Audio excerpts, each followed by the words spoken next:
नमस्कार दोस्तों, कैसे हैं आप सब। उम्मीद है सब एकदम मजे में होंगे। आज मैं आपके लिए एक ऐसी कहानी लेकर आई हूँ जिसमें एक राजकुमारी अपनी नासमझी में अपने ही पति पर शक कर बैठती है और फिर उसे वापस पाने के लिए उसे क्या क्या नहीं करना पड़ता। इस कहानी में आपको प्यार, जुदाई, रहस्य और एक चतुर किसान की समझदारी देखने को मिलेगी, तो कहानी को आखिर तक जरूर सुनिएगा। और हाँ, अगर आप हमारे इस प्यारे से परिवार ममता हिंदी कहानियां चैनल्स में नए हैं तो चैनल को सब्सक्राइब करके घंटी जरूर बजा देना। वीडियो अच्छा लगे तो एक लाइक करना और अपने दोस्तों के साथ शेयर भी करना, और टिप्पणी में बताना मत भूलना कि कहानी का कौन सा हिस्सा आपके दिल को छू गया। तो चलिए अब कहानी में गोता लगाते हैं। बहुत पुराने समय की बात है। एक नगर था श्रवणपुर, जहां धर्मपाल नाम के एक राजा राज करते थे। वह बड़े ही धार्मिक और अपनी प्रजा का ख्याल रखने वाले राजा थे। इंसाफ करना तो राजा को बहुत पसंद था। वह किसी के साथ कोई नाइंसाफी नहीं करते थे। राजा अभी कुंवारे ही थे तो राज दरबार में राजगुरु ने राजा को सलाह दी कि राजन, आप इस नगर के राजा हैं और किसी भी राजा का कुंवारा रहना ठीक नहीं होता। कोई भी पूजा पाठ का काम आप रानी के बिना पूरा नहीं कर सकते। कोई कथा, यज्ञ वगैरह भी नहीं कर सकते। आपको दान पुण्य करने का भी कोई फल नहीं मिलेगा। अब आप कोई साधारण राजकुमार नहीं बल्कि इस राज्य के राजा है। आपके ऊपर प्रजा की जिम्मेदारी है। राजा के लिए प्रजा बच्चों की तरह होती है, तो बिना माता पिता के बच्चे कैसे हो सकते हैं। प्रजा आपको अपना पिता कैसे मान सकती है। इसलिए आप अब देर न करें और जल्दी से ब्याह कर लें। हम आज ही पड़ोस के राज्य माधवपुर में राजा विक्रमसेन के यहाँ उनकी राजकुमारी रोहिणी से आपके ब्याह का संदेश भिजवाते हैं। राजा को राजकुमारी रोहिणी बहुत पसंद थी। राजा धर्मपाल ने एक बार राजकुमारी को माधवपुर के एक मेले में देखा था। तब राजा एक राजकुमार थे। उसी समय से राजकुमारी राजा के दिल और दिमाग में घर कर गई थी। राजकुमारी रोहिणी ने भी राजकुमार को बड़ी देर तक छिप छिप कर देखा था, मगर दोनों में कोई बात नहीं हुई थी। राजा धर्मपाल ने उसी समय सोच लिया था कि ब्याह तो वह राजकुमारी रोहिणी से ही करेंगे, मगर राजा अपने मन की बात पिता से नहीं कह पाए थे। और 4 साल ऐसे ही गुजर गए थे कि अचानक से राजा की मृत्यु हो गई थी और धर्मपाल को राजा बनना पड़ा था। राजा बन जाने के बाद भी 1 साल तक राजा ने इस पर कोई विचार नहीं किया था, मगर गुरुदेव की बात सुनकर ब्याह के लिए हामी भर दी और राजा का एक दूत माधवपुर के राज दरबार में धर्मपाल के ब्याह का संदेश लेकर गया। तो राजा विक्रमसेन ने राजकुमारी रोहिणी का ब्याह धर्मपाल से करने में अपनी मजबूरी बताई। राजा बोला कि आपने संदेश लाने में देर कर दी है। राजकुमारी का ब्याह हम फूलपुर में तय कर चुके हैं। हम राजा धर्मपाल का संदेश स्वीकार करने में अब मजबूर हैं। दूत वहां से लौटकर श्रवणपुर आ गया और राजा विक्रमसेन का संदेशा जैसा का तैसा सुना दिया। राजा को यह बात सुनकर बहुत निराशा हुई। इसमें सारी गलती राजा की ही थी। राजा के पास पूरे 5 साल का वक्त था। जब उन्होंने रोहिणी को देखा था तभी उनके पास संदेश भिजवाना था, मगर अब क्या हो सकता था। राजा सच का पालन करने वाले और इंसाफ पसंद थे। अब उन्होंने रोहिणी को मान लिया था कि वो दूसरे की अमानत है। अब उससे ब्याह के बारे में सोचना भी नाइंसाफी होगी। धर्मपाल ने यह संदेशा गुरुदेव को दिया तो गुरुदेव बहुत गंभीर हो गए और बोले कि राजा विक्रमसेन ने हमारा संदेश ठुकराकर अच्छा नहीं किया है। राजकुमारी रोहिणी कोई चीज नहीं है जो सिर्फ कह देने से दूसरे की हो गई। राजा विक्रमसेन को उसकी राय जाननी चाहिए थी। अगर राजकुमारी रोहिणी खुद इस संदेश को स्वीकार नहीं करती तब हम मानेंगे कि राजकुमारी किसी दूसरे की अमानत हो चुकी है। इसलिए हमें एक बार और कोशिश करनी चाहिए और इस बार मैं राजा धर्मपाल के ब्याह का संदेश लेकर खुद जाऊंगा। गुरुदेव ज्ञानेश्वर खुद संदेश लेकर माधवपुर राजा विक्रमसेन के दरबार में गए और राजा के सामने राजकुमारी रोहिणी से धर्मपाल के ब्याह का संदेश रखा। तो राजा विक्रमसेन ने कहा कि महाराज, आप मुझे क्यों शर्मिंदा कर रही हैं? मैं राजकुमारी का ब्याह दूसरी जगह तय कर चुका हूँ। अब इस पर कोई बात नहीं हो सकती और हमारे पास कोई और राजकुमारी नहीं है कि मैं उससे राजा धर्मपाल का ब्याह करा दूं। तब गुरुदेव बोले कि मैं आपकी बात से सहमत नहीं हूँ। राजकुमारी कोई चीज नहीं है कि आप उसे जहां चाहे खरीद बेच सकते हो। राजकुमारी रोहिणी एक इंसान है उसकी अपनी इच्छा है, उसकी अपनी पसंद है। आप राजकुमारी के मुंह से कहलवा दो कि मुझे धर्मपाल पसंद नहीं है और मेरा ब्याह दूसरी जगह तय हो गया है, वो मेरी इच्छा के अनुसार है। राजा विक्रमसेन बोला कि गुरुदेव, यह बात ठीक नहीं है। आप एक जिम्मेदार राजगुरु होकर ऐसी बात कह रहे हो, ये बिल्कुल भी उचित नहीं है। राजकुमारी भी वही कहेगी जो मैं कहूंगा, और आपको राजकुमारी के मुंह से राजा धर्मपाल को मना करवाना बहुत बुरा लगेगा। इसलिए आप राजकुमारी के मुंह से कुछ न सुने तो अच्छा रहेगा। तब गुरुदेव ने कहा कि नहीं महाराज, राजकुमारी के मुंह से धर्मपाल को मना करने की बात भी मुझे अच्छी लगेगी। आप राजकुमारी को ही जवाब देने के लिए बुलाएं। राजा विक्रमसेन ने तुरंत राजकुमारी को दरबार में बुला लिया और राजकुमारी से कहा कि बेटी, राजगुरु को बता दो कि तुम्हें धर्मपाल पसंद नहीं है। राजकुमारी बोली कि गुरुदेव, सच तो ये है कि मैं धर्मपाल को पिछले 5 साल से दिल में बसाकर रखी हूँ। मुझे उठते बैठते, खाते पीते, सोते जागते धर्मपाल की याद रहती है। मैं चाहकर भी उन्हें भुला नहीं पा रही हूँ। मगर ये भी सच है कि मैं अपने पिता से बहुत प्यार करती हूँ और पिता की खुशी के लिए जहर भी पी सकती हूँ। मेरे पिता ने मेरा ब्याह जो तय किया है, मैं उससे मना नहीं करती, क्योंकि पिता का मान रखना बेटी का धर्म है। गुरुदेव बोले, राजकुमारी, अब तुम अपने कमरे में जाओ। मुझे अपने सवालों का जवाब मिल गया है और शायद राजा विक्रमसेन भी समझ गए हैं। राजकुमारी अपने कमरे में चली गई तो गुरुदेव बोले कि राजन, आप मुझे अब अपने नगर लौटने की आज्ञा दें। राजा विक्रमसेन को अब सूझ ही नहीं रहा था कि गुरुदेव को क्या कहे। राजकुमारी ने तो मन की बात सामने ही उगल दी। उसे जब धर्मपाल से प्यार था तो पहले भी तो कह सकती थी। अब फूलपुर के राजा को क्या जवाब दूंगा? अगर राजकुमारी का ब्याह फूलपुर में करता हूं तो राजकुमारी के साथ नाइंसाफी होगी, और धर्मपाल से करता हूं तो मेरा अपमान होगा। राजा बहुत उलझन में पड़ गया और बोला कि गुरुदेव, आप आज की रात मेरे दरबार में ठहरे। मैं बहुत मुश्किल में फंस गया हूँ। मुझे कुछ समझ नहीं आ रहा है कि क्या करूं। मैं अपनी रानी से सलाह करने के बाद ही किसी नतीजे पर पहुंचूंगा कि हमें क्या करना है। तब तक आप आराम गृह में आराम करें। राजा रानी के पास गया और राजकुमारी की सारी हालत समझाई कि हम राजकुमारी का ब्याह कहीं और तय कर चुके हैं और राजकुमारी का मन कहीं और जा बसा है। अब हम क्या करें? रानी बोली कि आप राजकुमारी को सुखी देखना चाहते हो तो राजकुमारी की इच्छा के अनुसार ही उसका ब्याह करो। राजा बोला कि मैं राजकुमारी का ब्याह तय कर चुका हूँ, फिर फूलपुर वालों को क्या जवाब दूंगा? रानी बोली कि आप राजकुमारी को धर्मपाल के गुरुदेव के साथ ही उसके महल में भेज दो। धर्मपाल अपने महल में ही इससे ब्याह कर ले। कुछ साल तक राजकुमारी गुमनाम बनकर श्रवणपुर में रहे और फिर फूलपुर में दूत भेजकर संदेशा भिजवा दो कि राजकुमारी का निधन हो गया। उसको जंगल में बाघ मारकर खा गया। ये तब हुआ जब राजकुमारी जंगल में शिकार करने गई थी। अब आपके पास बस यही एक रास्ता है। राजा को रानी की बात जंच गई तो वह गुरुदेव से अपना विचार बताया। गुरुदेव बोले कि राजन, आपने जो विचार किया है बहुत उत्तम है। आप इस तरह किसी को नाराज नहीं करोगे। फूलपुर वाले भी इसे एक दुर्घटना मानकर रह जाएंगे। गुरुदेव सुबह के वक्त ही राजकुमारी रोहिणी को लेकर श्रवणपुर के लिए चल पड़े। राजा ने गुप्त रूप से रथ के जरिए दोनों को श्रवणपुर भिजवा दिया।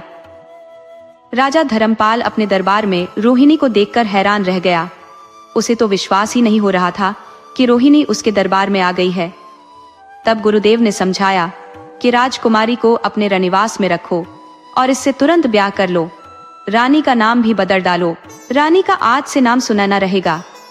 गुरुदेव ने राजा को सारी बात बताई तो राजा हैरान हुआ और बोला कि गुरुदेव, यह तो सरासर किसी के साथ धोखा होगा। गुरुदेव बोले, नहीं, अपने प्यार को जानबूझकर खो देना अपने आप के साथ सबसे बड़ा धोखा है। और फिर राजकुमारी का ब्याह अभी नहीं हुआ था। लड़के लड़की के ब्याह के लिए 10 जगह रिश्ते देखे जाते हैं, मगर ब्याह किसी एक जगह ही होता है और जब तक 7 फेरे नहीं लग जाते तब तक ब्याह को मान्यता नहीं मिलती। अब आप दोनों राजा रानी हो और अपने मन में कोई हीन भावना लाने के बजाय गर्व करो कि सुनैना तुम्हारी रानी है। अब आप रोहिणी नाम भूल जाओ। राजा रानी के साथ रहने लगा। रानी अपना प्यार पाकर बहुत खुश थी तो राजा भी अपना प्यार पा गया था। ऐसे दोनों कभी मिले नहीं थे, सिर्फ एक बार एक दूसरे को देखे थे तो राजा रानी के बारे में कुछ नहीं जानता था, परंतु राजा को रानी से मिलकर बहुत खुशी हुई थी।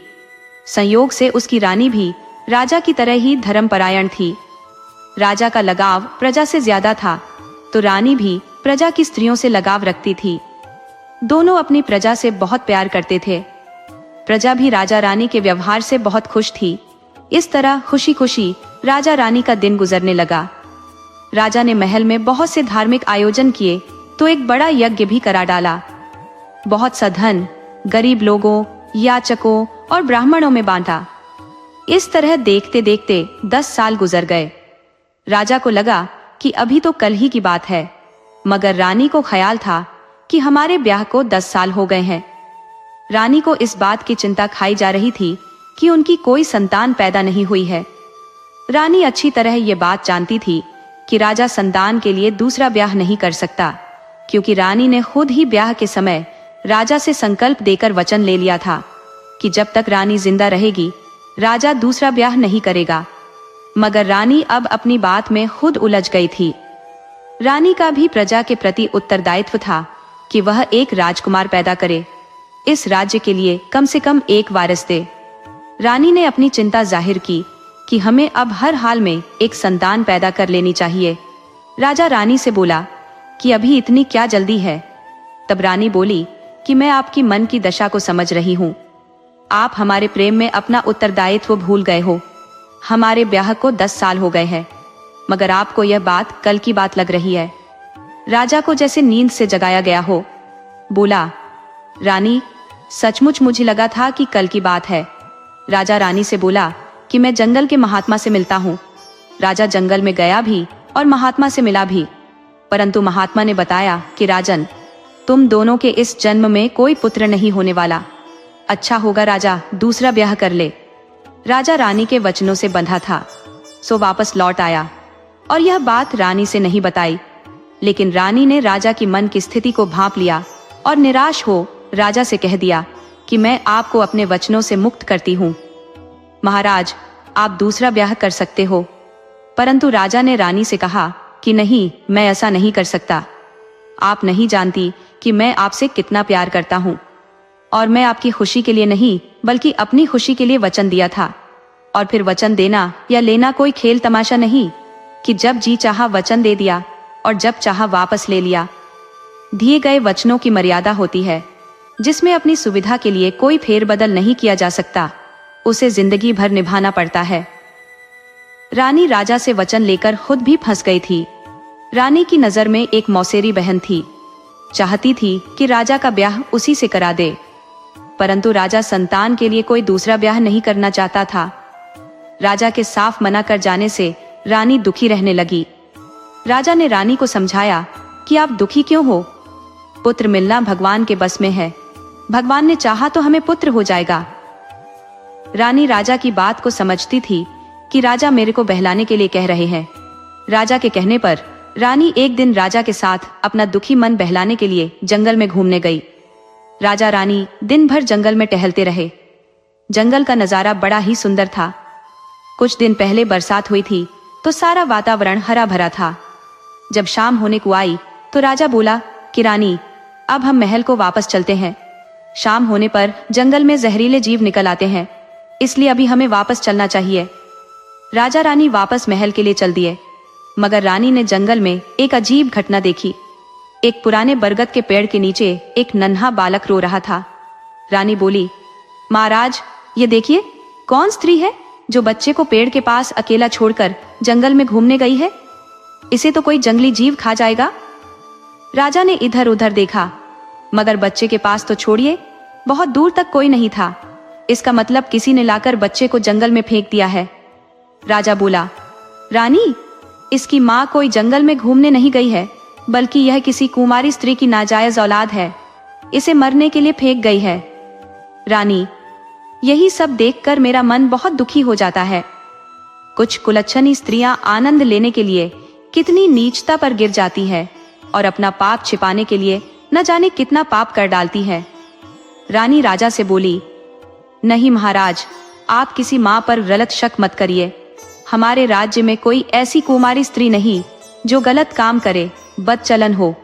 और कोई भी ब्याही हुई स्त्री इतनी निर्दयी नहीं हो सकती कि अपने बच्चे को अपने से अलग कर सके। जरूर ही भगवान ने इस बालक को हमारे लिए ही इस स्थान पर रख दिया है। राजा रानी से बोला कि मुझे आप माफ करो, शायद मैं स्त्री के बारे में कुछ ज्यादा ही गलत बोल गया हूँ। मुझे ऐसा नहीं बोलना चाहिए था। आप सही कह रही हो। जरूर देवी, ऐसा ही हुआ है। भगवान ने यह बच्चा मेरे लिए ही यहाँ छोड़ा है। चलो, इस बच्चे को गोद में उठा लो और राजमहल लेकर चलो। मगर इस बच्चे को कुछ दिनों के लिए बहुत गुप्त रखना होगा। बाद में किसी शुभ दिन देखकर बच्चे के आपके गर्भ से जन्म की बात दरबार में बताएंगे और खुशियां मनाएंगे। रानी बोली, आप बिल्कुल ठीक कह रहे हैं। किसी भी दरबारी को यह शक नहीं होना चाहिए कि इस बच्चे का जन्म मेरे गर्भ से नहीं हुआ है। राजा रानी गुप्त दरवाजे से उस बच्चे को लेकर अपने कमरे में आ गए। रानी ने उस बच्चे को अपनी एक चहेती दासी, जिसका नाम संजना था, उसकी खास मदद से बहुत गुप्त ढंग से पालना पोसना शुरू कर दिया। 1 महीने बाद ही राजा ने अपने भवन में रानी के गर्भ से राजकुमार के जन्म की घोषणा कर दी। यह खबर सुनते ही राजमहल में खुशियां दौड़ गईं और प्रजा और दरबारी खुश क्यों न हो। पूरे 10 साल बाद राजा के दरबार में किलकारी गूंजी थी। इस खुशी के मौके पर राजा धर्मपाल ने अपनी प्रजा में अन्न, धन, वस्त्र, आभूषण गरीबों में, ब्राह्मणों, याचकों और प्रजा के बीच दिल खोलकर बांटा। प्रजा कई महीने तक राजकुमार के जन्म पर खुशियां मनाती रही। राजा के गुरुदेव ने बच्चे का नामकरण कर दिया। बच्चे का नाम विक्रम रख दिया। धीरे धीरे समय गुजरता गया। राजा को लगा जैसे कल की बात हो, और अक्सर ऐसा होता है जिसे अपार खुशियां मिल जाती है, उसे समय का पता ही नहीं चलता कि कब गुजर गया। बरसों पहले की बातें ऐसा लगता है जैसे कल की बातें हैं। तो समय गुजरता गया। राजकुमार कब सयाना हो गया, राजा रानी को पता ही नहीं चला। वह तो राजगुरु ने राजा धर्मपाल को बताया कि हमारे दक्षिण के पड़ोसी राजा विजयमल ने अपने पंडित से हमारे राजकुमार विक्रम के लिए अपनी राजकुमारी माधवी का ब्याह का संदेश भिजवाया है। राजा बोला, गुरुदेव, अब भी हमारा राजकुमार बच्चा है, हम उसकी 16 साल की राजकुमारी से ब्याह कैसे कर सकते हैं। तब राजगुरु ने बताया कि राजन, आप समय की गति को भूल गए हो। हमारा राजकुमार भी 16 साल का हो चुका है और राजकुमारी के लिए सबसे ठीक है। जिस तरह हमारा राजकुमार दरबार के लिए दिन के उजाले की तरह है, उसी तरह राजकुमारी भी चांदनी की तरह ठंडक प्रदान करने वाली है। इस वक्त हजारों राजकुमारियों में माधवी एक अलग किस्म की राजकुमारी है। वो सभी राजकुमारियों में सबसे सुंदर और सबसे गुण वाली है। वह 16 कलाओं से भरी पूरी है। आप इस ब्याह के संदेश को स्वीकार करें। राजा अपने राजगुरु की बहुत इज्जत करता था, उनकी हर बात स्वीकार कर लेता था। राजा ने तुरंत राजकुमार के ब्याह के संदेश को स्वीकार कर लिया, लेकिन राजकुमार ने इस ब्याह को अस्वीकार कर दिया कि मुझे ब्याह नहीं करना। तब गुरुदेव ने समझाया कि तुम अपने पिता की तरह ही मूर्खता भरी बातें कर रहे हो। तुम्हें माधवी जैसी राजकुमारी दूसरी नहीं मिलने वाली। हम इस ब्याह को अस्वीकार नहीं कर सकते। हाँ, जहां तक रही तुम्हें राजकुमारी को पसंद करने की बात, तो हम राजा विजयमल से कहेंगे कि एक बार राजकुमार को राजकुमारी से बात करने का मौका दे कि दोनों एक दूसरे को समझ सके। ये खबर राजा विजयमल को गई तो वह खुशी खुशी तैयार हो गया। उसने दूत से खबर भिजवाई कि राजकुमार विक्रम राजकुमारी से हमारे बाग में मिल सकते हैं। ये तो अच्छी बात होगी कि दोनों एक दूसरे को समझ ले। इस तरह राजकुमार विक्रम राजकुमारी माधवी से मिलने चला गया। जब राजकुमार ने माधवी को देखा तो देखता रह गया। सचमुच माधवी अद्वितीय थी, तो राजकुमार विक्रम भी सोने जैसा चमक रहा था। राजकुमारी माधवी भी उसे देखकर निहाल हो गई। दोनों की जब आंखें मिली, फिर दोनों में बातें हुई। 1 घंटे की बातचीत में ही दोनों एक दूसरे से अलग नहीं होना चाहते थे। तो राजा विजय ने दोनों का ब्याह करा दिया। आए राजकुमार को राजकुमारी के साथ रहने की आज्ञा दे दी। फिर राजा धर्मपाल को संदेशा भिजवाया कि राजा सम्मान के साथ अपने बेटे बहू को ले जाए। राजा धर्मपाल समझ गए कि बेटे को राजकुमारी बहुत पसंद आ गई है, तो वो दूसरे दिन ही राजकुमार और उसकी पत्नी को ले आया। उधर राजकुमार बहुत खूबसूरत पत्नी पाकर फूला नहीं समा रहा था। वो अब महल में पत्नी के साथ खुशी खुशी रहने लगा।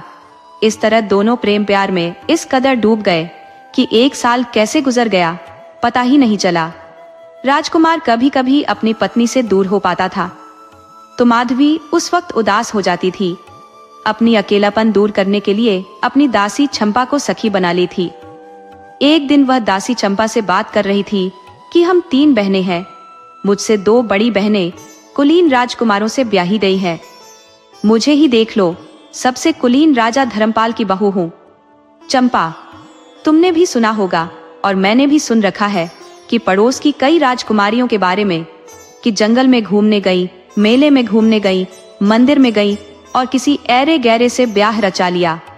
दासी चंपा के मुंह से निकल गया, राजकुमारी, हमारे राजकुमार राजा के अपने पुत्र नहीं है।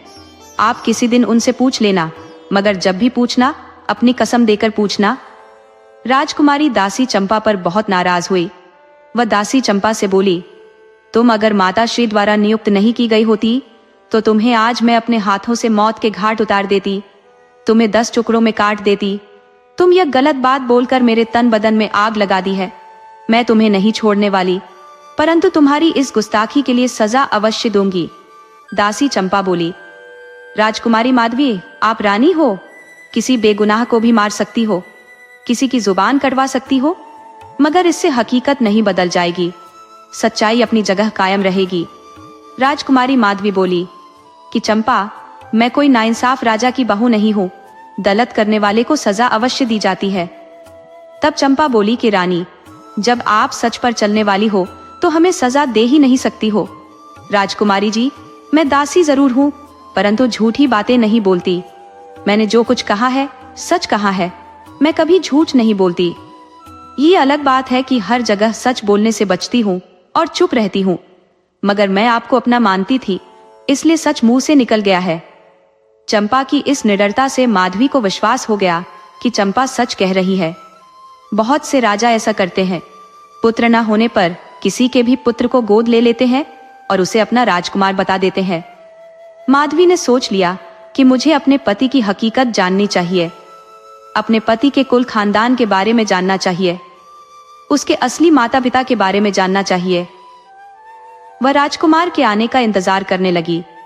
राजकुमार कहीं बाहर गया हुआ था, मगर उसे माधवी की याद सता रही थी, तो रात होने से पहले महल में लौट आया और सबसे पहले माधवी के कमरे में गया। वो रोज की तरह माधवी से गले मिलना चाहा, तो वो उससे दूर हटकर खड़ी हो गई और बोली कि आप मुझसे दूरी बनाकर रहो, मुझे किसी धूर्त के साथ नहीं रहना। आप मेरे साथ बहुत बड़ा धोखा किए हो, मुझे आपने भयंकर अंधेरे में रखा है। राजकुमार बोला, माधवी, मैं भला तुम्हें धोखा दे सकता हूँ? मैं तो तुमसे इतना बेपनाह प्यार करता हूँ कि तुम्हारे बगैर जीने का सोच ही नहीं सकता। आप बताओ तो सही कि कौन सी गलती मुझसे हो गई है। तब माधवी बोली, आप पहले मेरे सिर पर हाथ रखकर कसम खाओ कि मुझसे झूठ नहीं बोलोगे। राजकुमार विक्रम बोला कि राजकुमारी माधवी, तुम मेरी जान हो, मैं तुझे अपने से अलग मानता ही नहीं हूँ, तो खुद से झूठ कैसे बोलूंगा। मैं बिना कसम खाए भी आपसे झूठ नहीं बोलने वाला। माधवी बोली कि ज्यादा चापलूसी मत दिखाओ, मर्दों में यही तो सबसे बड़ा एक दोष है कि स्त्री से अपना काम निकालने के लिए झूठे मूठे प्यार दिखाते हैं। मैं आप पर विश्वास नहीं करती, आप मेरे सिर पर हाथ रखकर कसम खाओ। राजकुमार बोला कि नहीं मानती हो तो आपके विश्वास के लिए आपके सिर पर कसम खाकर कहता हूँ कि आप मुझसे जो पूछोगी उसका जवाब सच सच दूंगा। राजकुमारी ने पूछा, आप किसके बेटे हो? आपका कुल खानदान कौन सा है? आपके असली माता पिता कौन है? इतना सुनते ही राजकुमार बहुत मुश्किल में पड़ गया। उसे सर्द रात में पसीने छूटने लगे, परंतु अपने को संभालते हुए बोला, राजकुमारी, आप भी जानती हो कि आप राजा विजयमल की पुत्री हो, परंतु आपने अपने आप को उनके यहाँ जन्म लेते नहीं देखा है, सिर्फ सुना है और उसे ही सच मानकर चलती हो, क्योंकि आपको अपने माता पिता पर यकीन है कि वो अपने पुत्र या पुत्री से गलत नहीं बताएंगे। प्रजा या दरबारी झूठ नहीं बोलते। मैंने अपने माता पिता, गुरुजन और दरबारियों से बस यही सुना है कि मैं राजा धर्मपाल का पुत्र हूँ। मेरी माँ सुनैना है। अगर आपको जरा भी शक है तो इसकी सच्चाई का सबूत सिर्फ मेरे माता पिता दे सकते हैं। राजकुमारी माधवी बोली, मत भूलिए कि आपने मेरे सिर पर हाथ रखा है। आप मुझसे सच नहीं बोल रहे, बल्कि तर्क देकर अपनी झूठी बात छिपाने की कोशिश कर रहे हो। आपको अपने जन्म और माता पिता के बारे में पता है, मगर इसके पीछे कोई रहस्य है जो मुझसे छिपा रहे हो। आप नहीं बताना चाहते तो कोई बात नहीं, परंतु आप भी कान खोलकर सुन लीजिए कि मेरे प्यार के लिए तरस जाओगे। मैं आपको अपने पास फटकने नहीं दूंगी जब तक कि सच्चाई नहीं बता देते। मुझे नहीं पता था कि मेरा पति एक नाजायज औलाद है। मैं किसी नाजायज की पत्नी होने से अच्छा अन्न जल का त्याग कर अपनी जान दे दूंगी और ये काम अभी से शुरू करूंगी। राजकुमार बोला, माधवी, मैं आपसे बहुत प्रेम करता हूँ, आपसे कोई बात नहीं छिपा रहा। शायद किसी ने आपको मेरे खिलाफ भड़काया है और आप उसकी बेसिर पैर की बात मानकर मुझसे उल्टी सीधी बातें कर रही हो। माधवी बोली, मुझे किसी ने नहीं भड़काया है और आप बार बार प्रेम प्यार की बात कर रहे हो तो मैं यह जानती हूँ। आप मुझसे कोई प्रेम नहीं करते हो। आपका प्रेम सिर्फ धोखा है, प्यार नहीं। आप सिर्फ अपनी हवस मिटाने के लिए प्यार करते हो। आपको जरा भी सच्चा प्रेम होता तो बिना देर किए मेरी बातों का जवाब दे देते। कोई भी सच्चा प्रेमी पत्नी से राज नहीं छिपाता। राजकुमार स्त्री की बातों में उलझना ठीक नहीं समझा। वो चुपचाप सो गया, यह सोचकर कि नादान है, अभी इसके दिमाग में उल्टी बातें चल रही हैं। दिमाग शांत होने पर सामान्य हो जाएगी। परंतु माधवी को तो जैसे कोई भूत सवार हो गया था। उसने सचमुच खाना पानी छोड़ दिया, साज श्रृंगार छोड़ दिया, नहाना छोड़ दिया। उसे बिना खाना खाए 3 दिन बीत गए।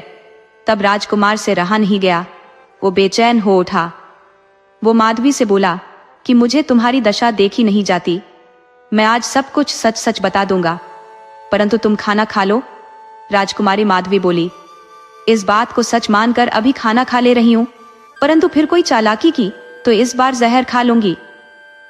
राजकुमार माधवी से बहुत ज्यादा प्रेम करने लगा था। उसके बिना वो जिंदा नहीं रह सकता था। वह भी 3 दिन से कुछ नहीं खाया था। एक प्रेमी अपनी प्रेमिका की एक खरोंच बर्दाश्त नहीं कर सकता, और यह तो 3 दिन भूखी रह गई। हालांकि राजकुमार भी भूखा था। राजकुमार माधवी की सेहत को लेकर ज्यादा डर गया। वह राजकुमारी से बोला, माधवी, अब तक मैंने जो कहा वह भी सच ही था, और अब जो कुछ तुम्हें दिखाने जा रहा हूँ वह भी सच ही है। अब दोनों में से कौन सा सच तुम्हें अच्छा लगे उसी पर विश्वास कर लेना। सब सच्चाई जानने के लिए तुम्हें मेरे साथ जंगल में चलना होगा। तो माधवी झट उसके साथ जंगल में जाने को तैयार हो गई। राजकुमार अपनी पत्नी को लेकर जंगल में चला गया। वह जंगल में एक बहुत बड़े भयानक झील के पास गया और राजकुमारी माधवी से बोला कि प्रिय, मेरे जन्म का सारा रहस्य इस झील में कैद है। तुम्हें मेरे जीवन का रहस्य समझने में मेरे जीवन की हानि भी हो सकती है, मेरी जान भी जा सकती है। माधवी, आपको मुझसे जरा भी प्यार है तो मेरे जीवन को संकट में मत डालो। राजकुमारी माधवी बोली कि कपटी राजकुमार, गिरगिट की तरह बार बार रंग मत बदलो, मुझे अपने जीवन का रहस्य बताओ। राजकुमार बोला, ठीक है, जब तुम नहीं मानोगी तो मुझे रहस्य बताना ही पड़ेगा। राजकुमार झील के अंदर कमर तक पानी में चला गया और बोला, राजकुमारी माधवी, अब भी समय है, जरा सोच लो, मेरे जीवन को संकट में मत डालो, मेरे प्राण जा सकते हैं। राजकुमारी बोली, सोच लिया, अगर मरते हो तो मर जाओ, मगर मुझे सारा रहस्य दिखाओ। राजकुमार गर्दन तक पानी में चला गया और बोला, राजकुमारी माधवी, अब भी कुछ नहीं बिगड़ा है, तुम मुझे संकट में मत डालो, मुझे जीते जी मत मारो। हो सकता है आज से हम तुमसे जुदा हो जाए और फिर हमारा मिलना कभी न हो।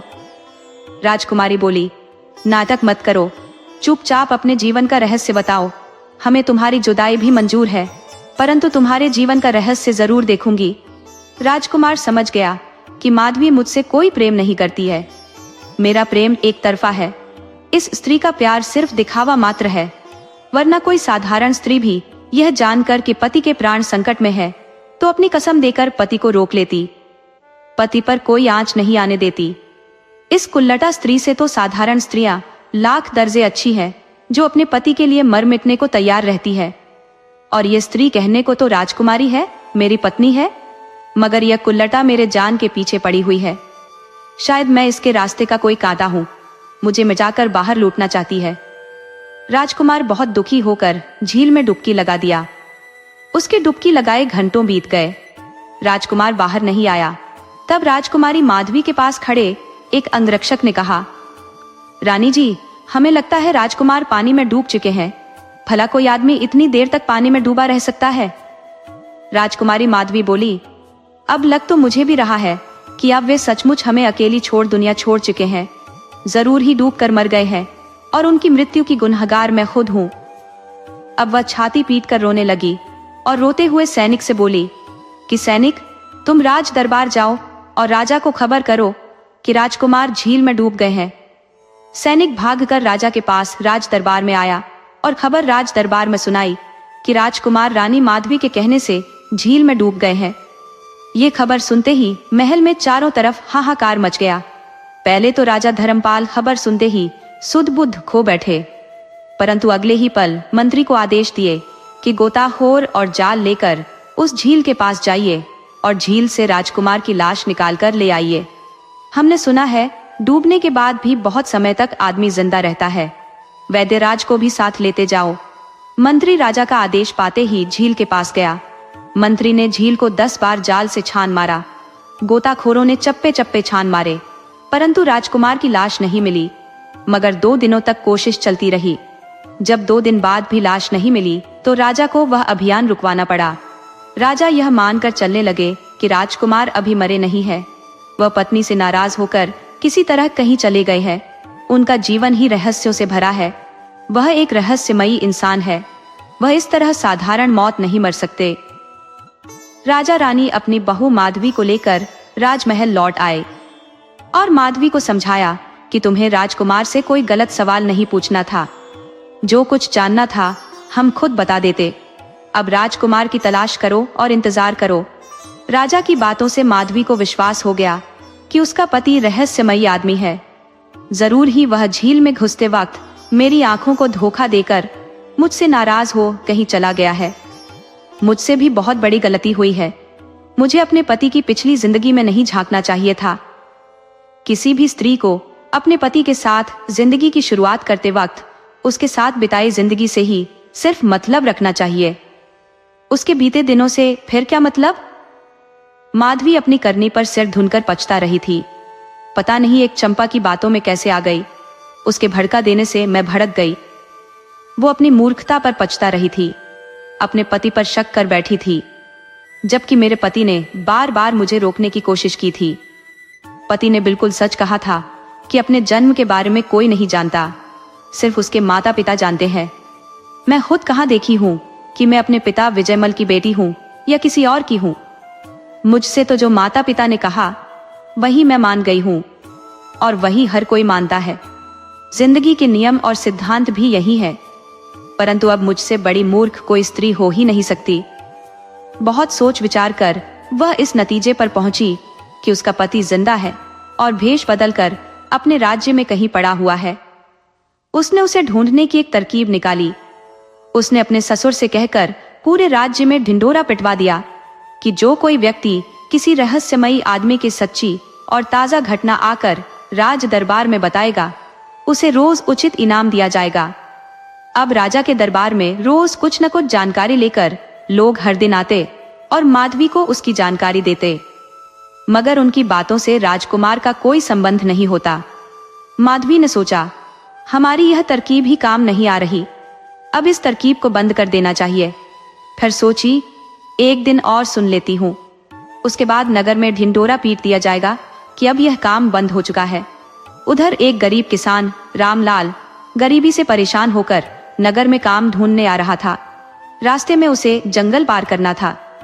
वह जंगल पार करने के लिए पूरी ताकत लगाकर चला, फिर भी जंगल पार नहीं कर सका। उसे बीच जंगल में ही रात हो गई। जंगली जानवरों की डरावनी आवाज उसे डराने लगी। वो बहुत डर गया। उसे डर के मारे कुछ सूझ ही नहीं रहा था कि आखिर अब इस भयानक जंगल में क्या करे। मनुष्य जब हालातों से हार मानकर बैठ जाता है तब तो उसकी हार पक्की हो जाती है, परंतु जब वह हालातों से मुकाबला करने के लिए कमर कस लेता है तो उल्टे हालात उसके अनुकूल हो जाते हैं। उसके दिमाग में आया कि हमें तुरंत किसी घने पेड़ पर चढ़कर रात बिता लेनी चाहिए। सामने एक बहुत बड़ा बरगद का पेड़ था, तो वह किसान उस पेड़ पर चढ़ गया और एक मोटी डाल से चिपक कर बैठ गया। अक्सर जंगल के ज्यादातर जंगली जानवर पेड़ पर नहीं चढ़ पाते हैं। किसान उस पेड़ पर चढ़कर बैठ गया और रात खत्म होने का इंतजार करने लगा। कहते हैं, इंतजार की घड़ियां बहुत लंबी हो जाती है। उस वक्त समय बिताए नहीं बीतता, एक एक पल घंटों के समान बीतता है। जब आधी रात हुई तो उसने एक अजीब घटना देखी। बरगद की जड़ में से एक दरवाजा खुला, उसमें से बहुत से नाग बाहर निकले। वो बाहर निकलते ही मनुष्य का रूप धारण कर ली। उस दरवाजे से एक ऐसा भी नाग आया कि जिसका शरीर तो नाग का था, परंतु मुंह आदमी का था। सभी ने पेड़ के नीचे एक सभा की। उसमें से एक आदमी राजा महाराजा की तरह लग रहा था।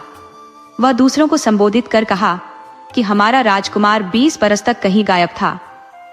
अभी कुछ दिन पहले हमें एक झील में मिला था। वह एक श्राप के कारण आधा आदमी और आधा सर्प बना हुआ है, परंतु अगली अमावस की रात को पूरी तरह से सर्प बन जाएगा और इच्छा के अनुसार शरीर धारण कर सकेगा। हम अगली अमावस की रात उसके ब्याह के बारे में बात करेंगे और उसके अगली अमावस को राजकुमार का ब्याह कर देंगे। और बहुत सारे मुद्दों पर बात कर सभी नाग उसी दरवाजे से अंदर चले गए। आखिरी में वह नाग जो आधा मनुष्य और उसका आधा शरीर नाग का था, वह पेड़ के पास बैठकर बहुत रोया। वह बार बार माधवी, हाय माधवी, किसी स्त्री का नाम ले लेकर दहाड़े मारकर रो रहा था। उसके बाद वह भी उस दरवाजे से अंदर चला गया। उसके अंदर जाते ही वहां की जमीन पहले जैसी सख्त हो गई। अब कोई कह ही नहीं सकता था कि यहाँ कोई दरवाजा भी हो सकता है। अगर कोई कह भी देता तो सब उसे पागल समझते। वो आदमी सुबह में पेड़ से उतरा। उसने सुन रखा था कि नगर के राजा की बहू नई और सच्ची कहानी सुनाने वाले को बहुत पैसा देती है। उसने बिना देर किए राज दरबार पहुंच गया।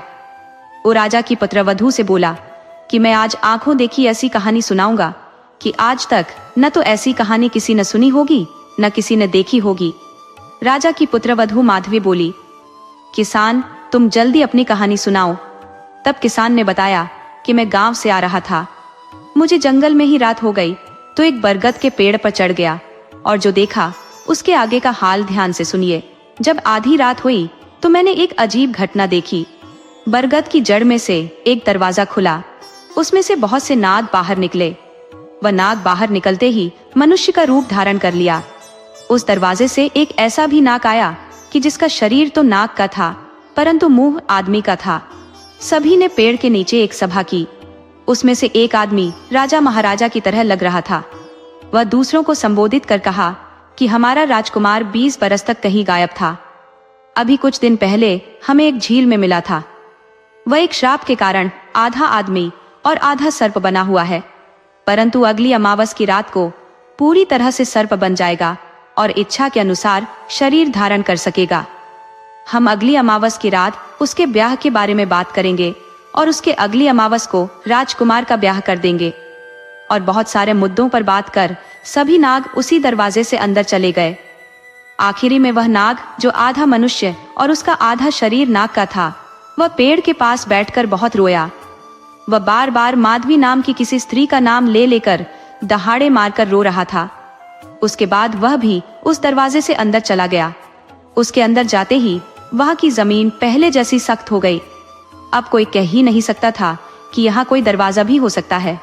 माधवी बोली, किसान अब आप 1 साल तक मेरे साथ ही रहोगे, तुम्हें कहीं और काम ढूंढने की जरूरत नहीं। आज मुझे उस पेड़ के पास घुमा लाओ, फिर आगे का तरीका आपको समझाऊंगी।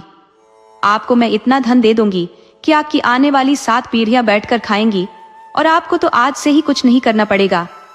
आपके लिए रहने खाने और नौकर और आपकी सुरक्षा में 4 सैनिक लगा देती हूँ।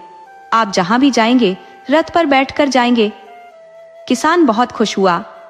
उसने ऐसी सुविधा जिंदगी में कहीं नहीं देखी थी। उसने तो कभी राज दरबार भी नहीं देखा था। उसने कभी अच्छा खाना भी नहीं खाया था। वह दोपहर में राजा की पुत्रवधू माधवी को उस बरगद के पेड़ के पास घुमा लाया। माधवी अमावस आने का इंतजार करने लगी। 1 महीने बाद अमावस की तिथि आ गई। रात में चुपके से माधवी उस किसान के साथ जाकर उस पेड़ पर चढ़ गई और पेड़ के पत्तों में छिपकर बैठ गई। जब आधी रात हुई तो माधवी ने देखा कि पेड़ की जड़ में एक दरवाजा खुला। उसमें से बहुत से नाग बाहर निकले और बाहर आते ही मनुष्य का रूप धारण कर लिया। सबसे अंत में वह नाग आया जो उसका पति था। वह आधा नाग और आधा मनुष्य था। नाग की सभा शुरू हुई। कुछ देर बाद माधवी ने देखा कि उसका पति अब पूरा मनुष्य बन चुका है। उसकी इच्छा हुई कि अभी पेड़ से कूदकर उससे लिपट जाऊं, परंतु ऐसा करने से किसान ने रोक लिया। वो इशारे में बोला, तुम खुद मरोगी और मुझे भी मरवाओगी, थोड़ा धीरज रखो और आगे का नजारा देखो। आखिरी में वह भी तुमसे मिलेगा जिसकी तुम्हें बहुत जरूरत है। सभा के आखिर में नाग के राजा ने घोषणा की कि अगली अमावस को राजकुमार का ब्याह होगा। आज की सभा यहीं खत्म की जाती है। वे दरवाजे से अंदर चले गए। आखिरी में माधवी का पति पेड़ की जड़ के पास आकर रोने लगा। तब किसान बोला, अब देर मत करो, अपने पति से तुरंत मिलो। माधवी रोते हुए नाग के कंधे पर हाथ रखी तो वह सिर उठाकर ऊपर देखा। सामने उसकी पत्नी थी। वह चाहता था कि उससे लिपटकर बहुत प्यार करूं, परंतु अब वह ऐसा नहीं कर सकता था। अब उसे नागों के नियम को मानना था। उसकी शादी अगली अमावस को थी। राजकुमारी उसे देखकर बहुत रोई और अपनी गलती के लिए उससे बार बार माफी मांग रही थी। तब उसका पति बोला, तुम वापस लौट जाओ, इस जन्म में हमारा मिलना अब नहीं हो सकता। तब राजकुमारी बोली, जब हमारा मिलना ही नहीं हो सकता तो हम जीकर क्या करेंगे? मैं इसी पेड़ की जड़ में सिर पटक कर अपनी जान दे दूंगी। तभी पेड़ से किसान उतरा और बोला, बेटा, ऐसी कोई समस्या नहीं जिसका समाधान ना हो। कोई तो ऐसा उपाय होगा जिससे तुम फिर से मिल सको। तब नाग बोला, राजकुमारी, तुम अगली अमावस को आना और सभा लगते ही मेरे पिता के सामने जाकर खड़ी हो जाना। तुम उनसे जरा भी नहीं डरना और सारी बात सच सच बता देना। इतना कहकर नाग दरवाजे से अंदर चला गया। दरवाजा अपने आप बंद हो गया। दूसरी अमावस को राजकुमारी फिर से उस किसान के साथ पेड़ पर जाकर बैठ गई। ज्यों ही सभा शुरू हुई, राजकुमारी पेड़ से उतरकर नागों के राजा के पास खड़ी हो गई। नागराज बोला, और स्त्री, तुम कौन हो और क्यों यहाँ आई हो? तुम्हें हमसे जरा भी डर नहीं लग रहा? माधवी बोली, महाराज, मैं आपकी पुत्रवधू हूँ। मेरा नाम माधवी है और किसी भी स्त्री को अपने ससुर से जरा भी डर नहीं लगता।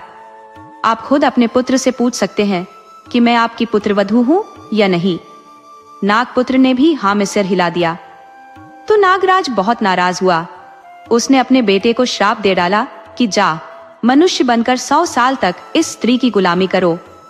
अब तुम नागलोक में प्रवेश नहीं कर पाओगे, न ही इच्छा के अनुसार शरीर धारण कर सकोगे। तुम्हें मनुष्य बनकर ही रहना होगा। नाग का श्राप राजकुमारी माधवी के लिए वरदान बन गया था। उसे उसका पति वापस मिल गया। वो किसान के साथ अपने पति को लेकर राजभवन वापस आ गई। राजा अपने पुत्रवधू की चतुराई पर बहुत खुश था। उस किसान को राजा ने अपना खास मंत्री बना लिया। माधवी अब अपने पति को 1 मिनट के लिए नहीं छोड़ना चाहती थी। वो अपनी गलती पर बार बार रोए जा रही थी। तब राजकुमार बोला कि माधवी, जो हुआ सो अब बीत गया है। मैं उस बात के लिए दुखी नहीं हूँ, बल्कि मुझे तुझ पर गर्व है कि मुझे कितनी मुश्किल से निकाल कर लाई हो। मैं तेरे बगैर जिंदा ही नहीं रहता। तुम एक पतिव्रता स्त्री हो। मैंने तुझे बहुत गलत समझा, उसके लिए माफ करो। इस तरह राजकुमार अपने माता पिता और पत्नी माधवी के साथ खुशी खुशी रहने लगा। कहानी से ये सीख मिलती है कि शक और जिद बड़े से बड़े रिश्ते को भी खत्म कर सकते हैं। सुनी सुनाई बातों पर यकीन करने से पहले हमेशा सच्चाई जानने की कोशिश करनी चाहिए। विश्वास ही हर रिश्ते की जान होता है। अगर आपको हमारी कहानी अच्छी लगी हो तो हमारे चैनल को सब्सक्राइब करें, लाइक करें और टिप्पणी बक्से में राधे राधे जरूर लिखें।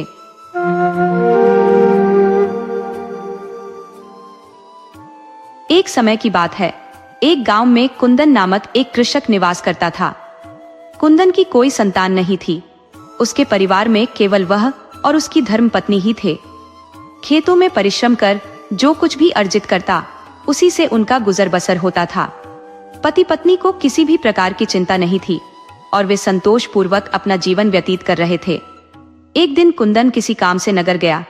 वहां उसने एक व्यक्ति को देखा जिसकी शानदार हवेली थी और वह बहुत कीमती वस्त्र धारण करता था।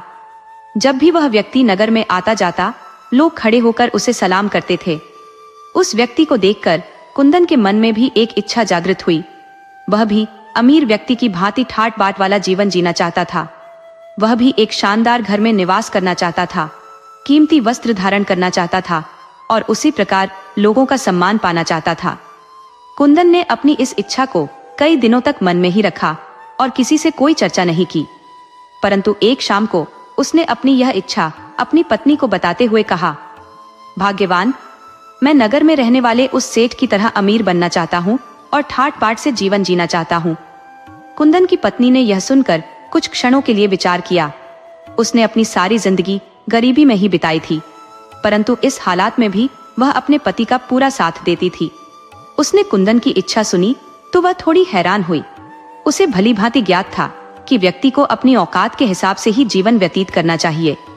चादर से बाहर पैर पसारने की कोशिश करने पर चादर फट सकती है। यह सोचकर कुंदन की पत्नी ने कहा, सुनिए जी, हमारा जीवन सही चल रहा है। ना हमें किसी का कर्ज देना है और ना ही हम किसी की नौकरी कर रहे हैं। हमें ईश्वर का धन्यवाद करना चाहिए जिसने हमें आत्मसम्मान के साथ जीवन जीने का अवसर प्रदान किया है। अपनी पत्नी की बात सुनकर कुंदन उस समय तो चुप हो गया, परंतु अमीर बनने की उसकी इच्छा दिन प्रतिदिन बढ़ती ही जा रही थी। रात के समय जब वह अपने बिस्तर पर लेटता तो शानदार हवेली और नौकर चाकरों के सपने देखता। उसकी पत्नी आराम से सो जाती, मगर कुंदन सारी रात करवटें बदलता रहता। कुंदन की जो भी आमदनी थी वह भोजन, आवास और अन्य आवश्यकताओं में ही समाप्त हो जाती थी। उसके पास बचत के नाम पर कुछ भी नहीं था और उसकी आय में किसी प्रकार की कोई वृद्धि नहीं हो रही थी। वह अपनी इच्छाओं को पूरा नहीं कर पा रहा था, जिसके परिणाम स्वरूप वह सदैव चिंतित रहने लगा। इसी कारण से उसका मन अब काम में भी नहीं लगता था और उसकी आमदनी बढ़ने के बजाय घटने लगी थी। पत्नी यह सब देखकर दुखी रहने लगी, परंतु वह अपने पति को समझाने के अलावा और क्या कर सकती थी। कुंदन दिल का बहुत ही अच्छा इंसान था। वह हमेशा दूसरों की सहायता करने के लिए तत्पर रहता था। इसी कारण से गांव के लोग उसे अच्छा आदमी मानते थे और उसकी बहुत इज्जत करते थे। एक दिन की बात है, कुंदन शाम के समय अपने घर वापस लौट रहा था।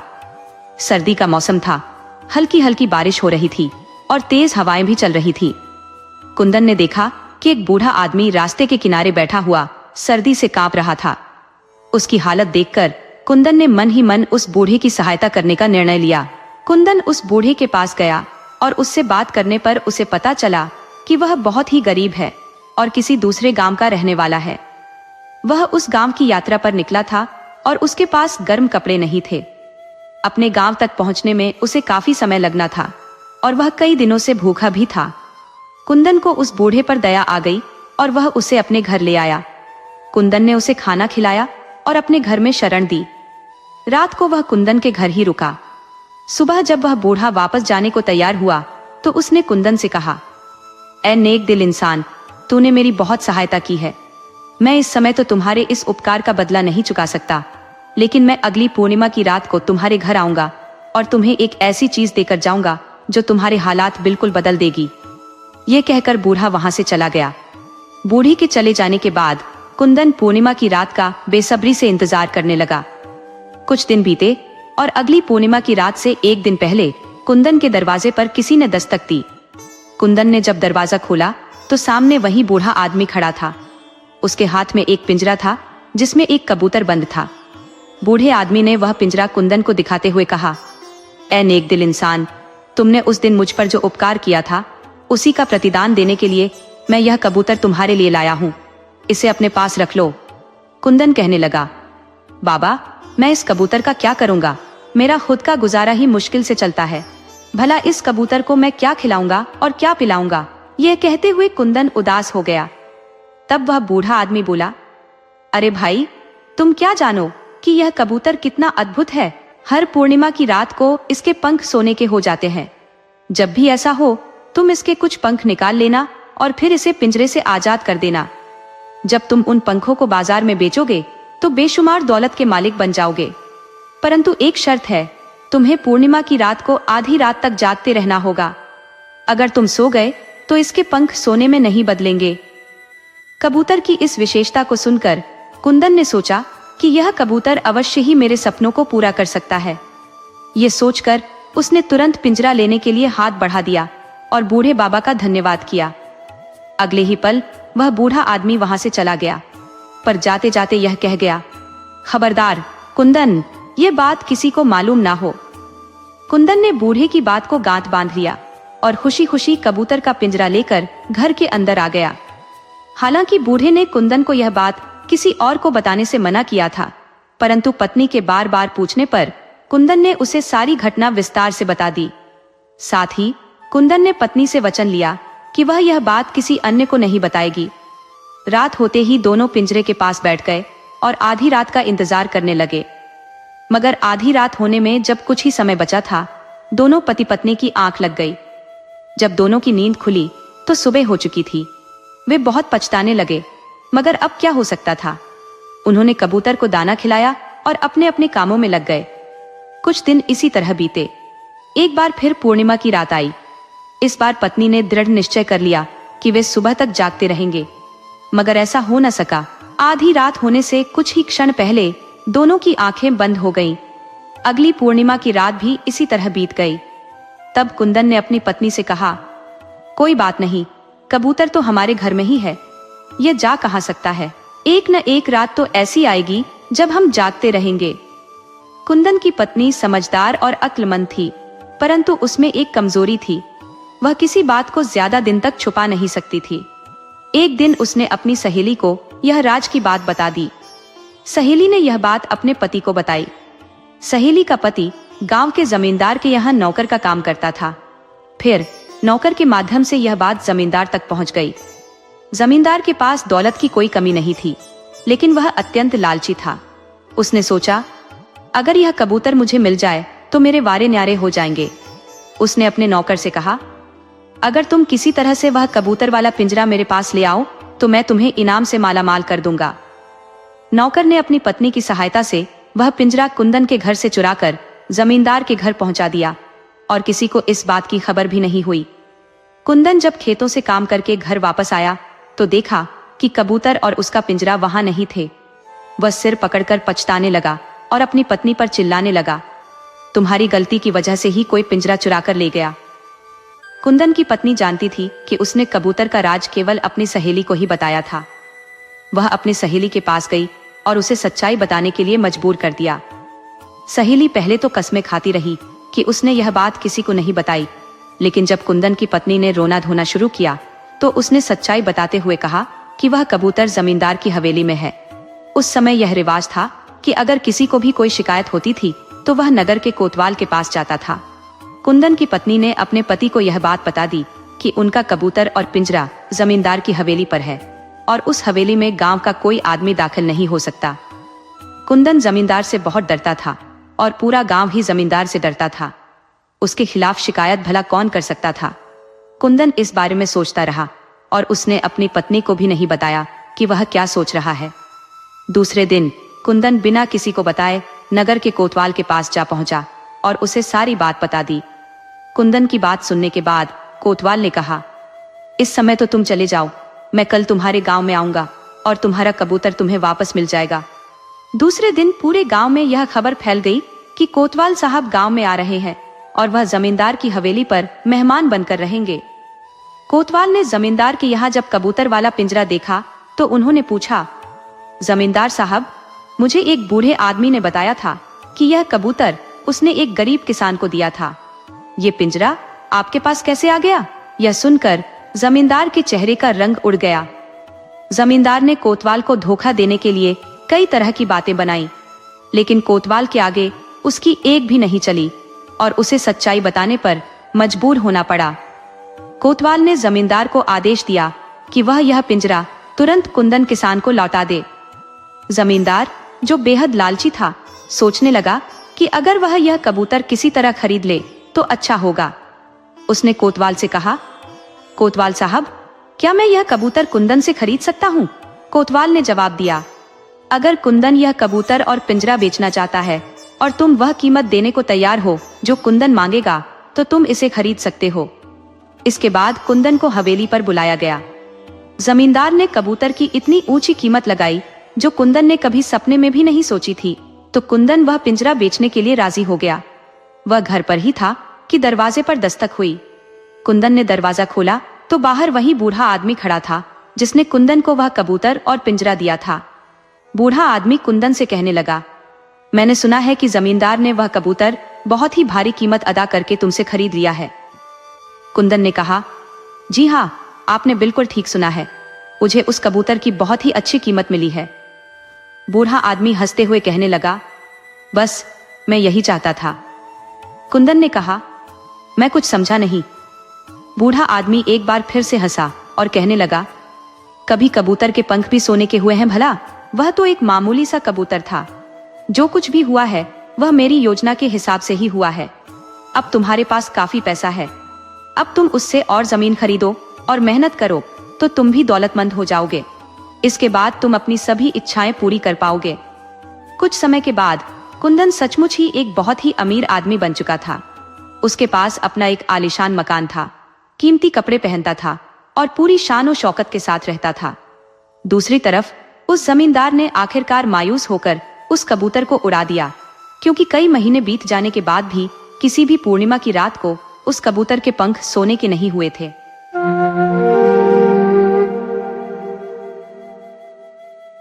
सीमानपुर के महान राजा सुंदर सहन की एकमात्र संतान थी उनकी प्रिय बेटी राजकुमारी कुसुम।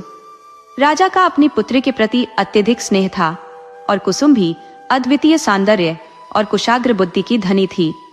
जैसे ही कुसुम विवाह योग्य हुई, राजा और रानी को उसकी शादी को लेकर चिंता सताने लगी।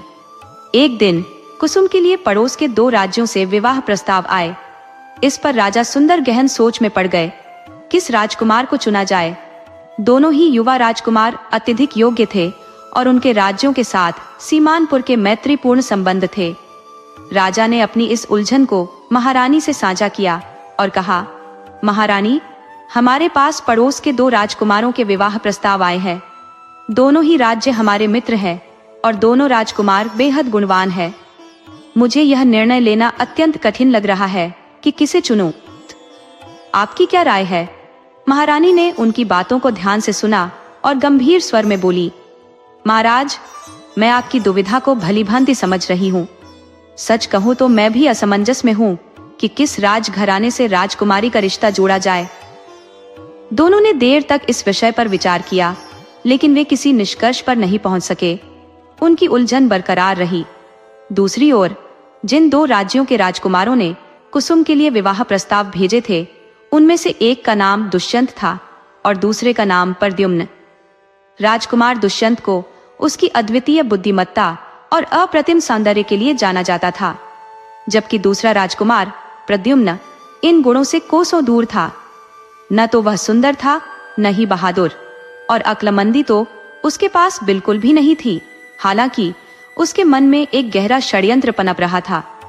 वह चाहता था कि किसी भी तरह से राजकुमारी से उसका विवाह हो जाए, ताकि बाद में वह चालाकी से राज सिंहासन पर अधिकार कर सके। चूंकि यह राजकुमारी के जीवन का सवाल था, राजा और रानी कोई निर्णय नहीं ले पा रहे थे। अंततः रानी ने सोचा कि राजकुमारी से उसकी राय ली जानी चाहिए। जिसे वह पसंद करेगी उसी से उसका विवाह संपन्न किया जाएगा। अगली सुबह रानी राजकुमारी के पास गई और बोली, बेटी, जैसा कि तुम जानती हो, हम तुम्हारे लिए एक योग्य वर की खोज में है।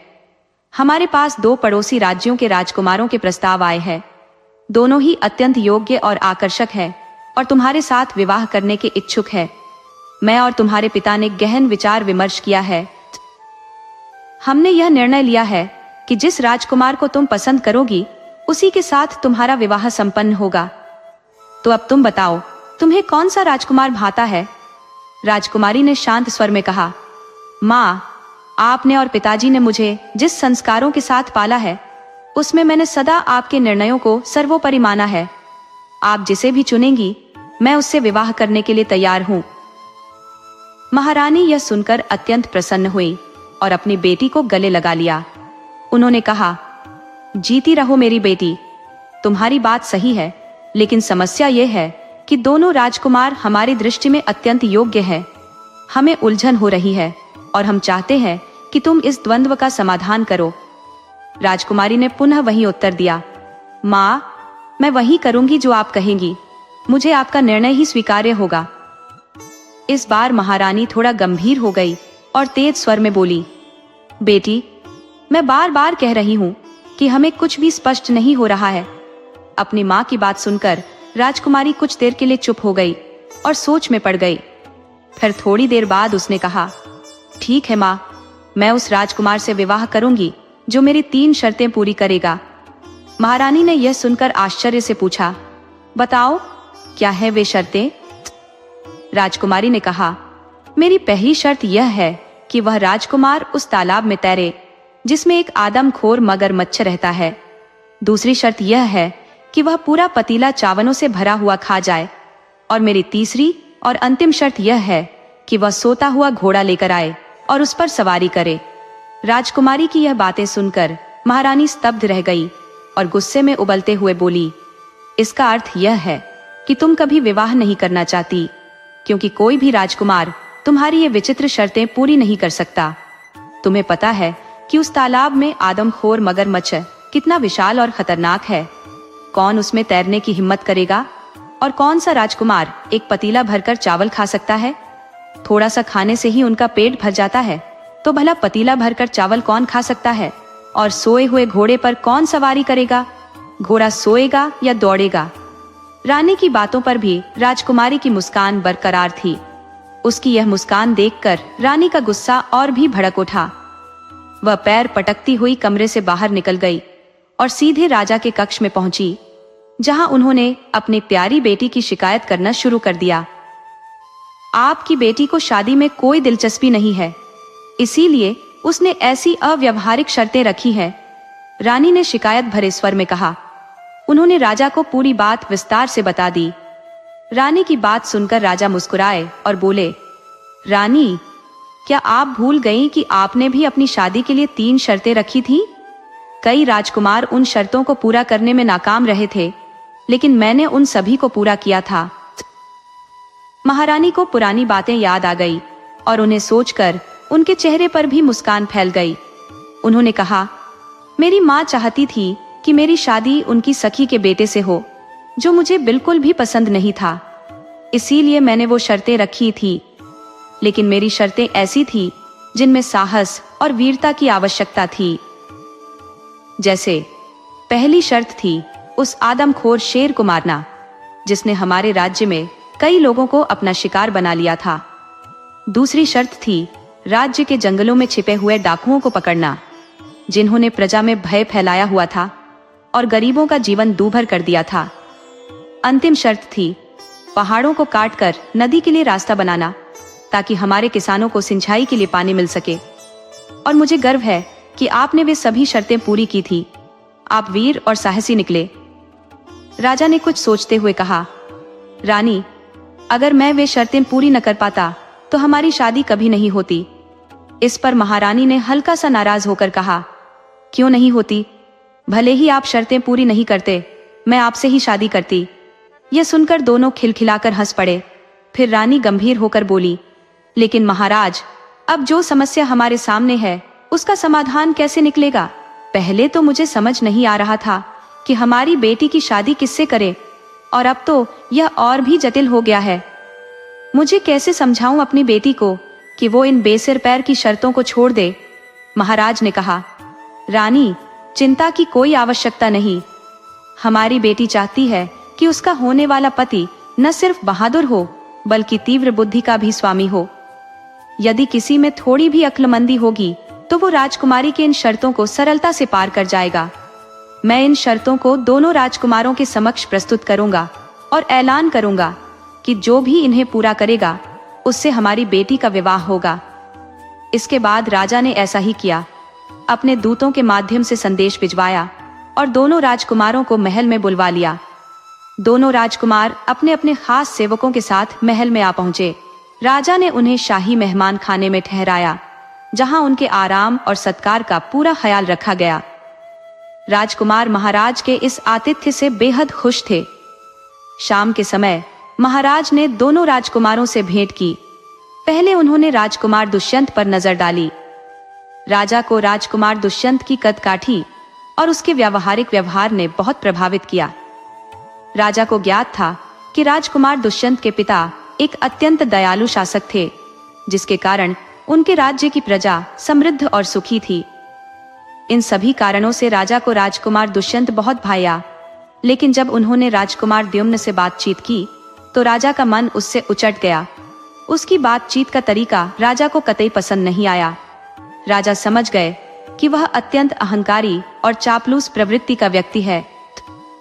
महारानी को भी दुष्यंत बहुत भाया और वो सीधे राजकुमारी के पास गई।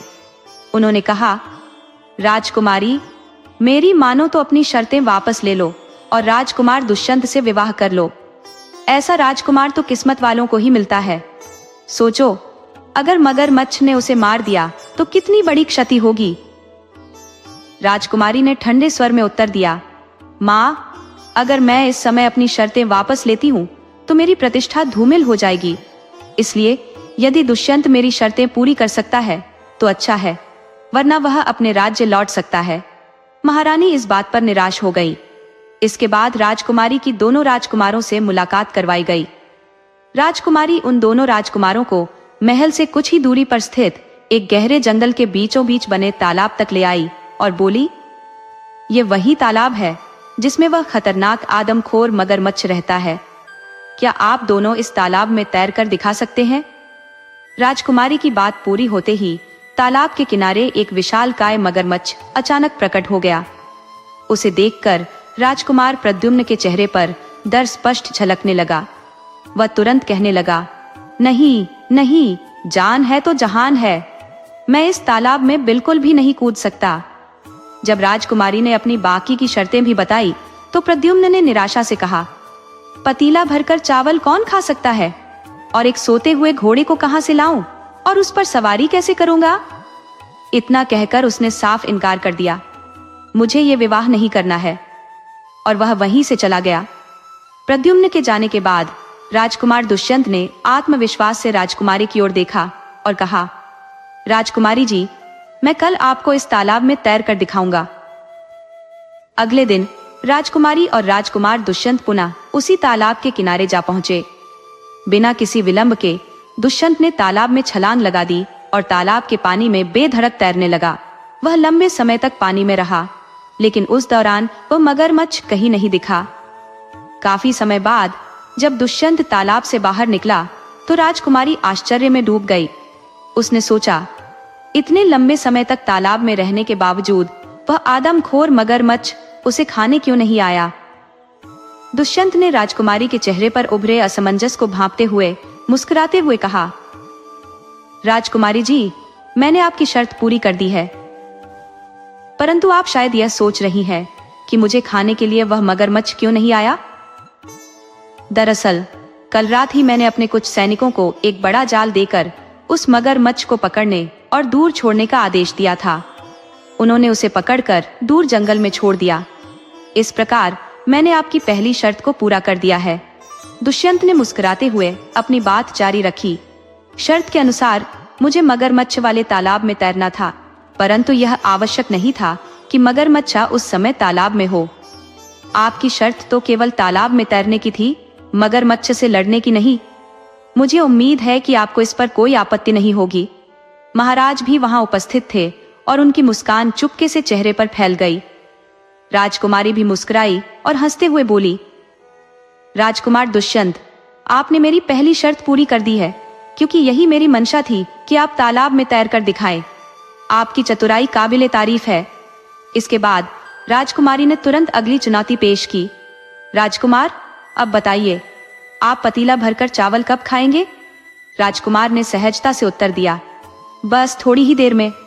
ये कहकर दोनों महल की ओर बढ़ चले। महल पहुंचते ही राजकुमार ने अपने एक सेवक के कान में कुछ कहा और थोड़ी देर बाद वह सेवक वापस आया। उसने राजकुमार को अलग ले जाकर कोई वस्तु सौंपी।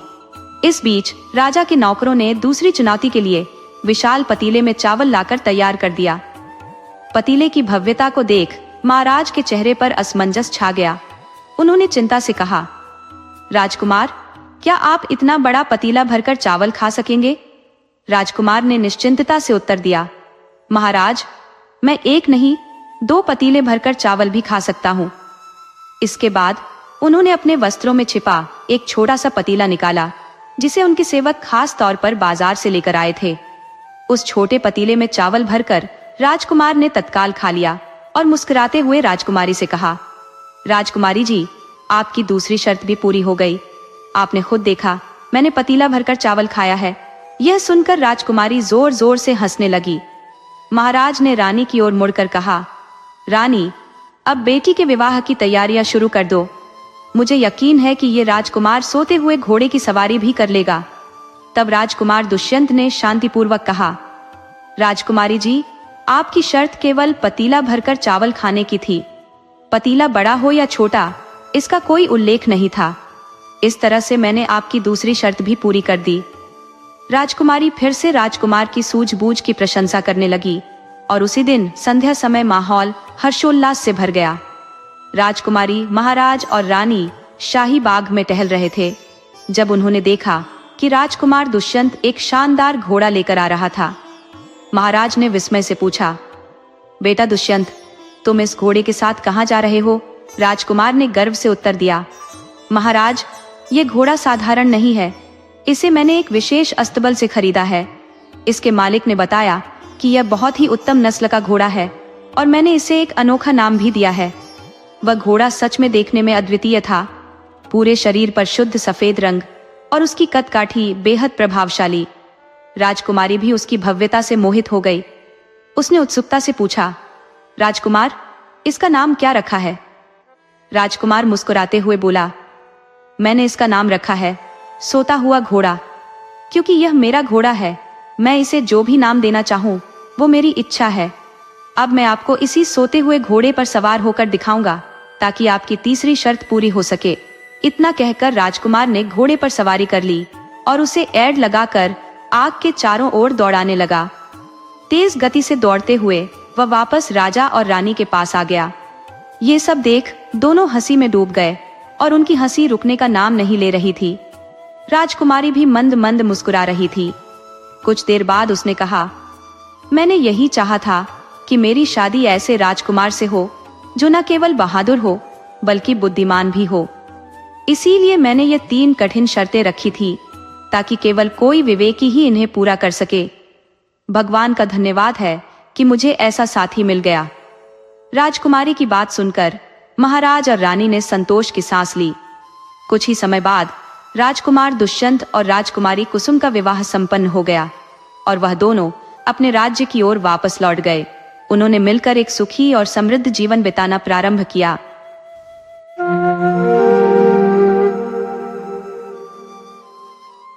सूरजपुर गांव का श्यामन एक खेतिहर किसान था जिसके पास भगवान की कृपा से 20 एकड़ की उपजाऊ जमीन थी। उसकी जमीन इतनी उपजाऊ थी कि मानो वहां सोना उगता हो।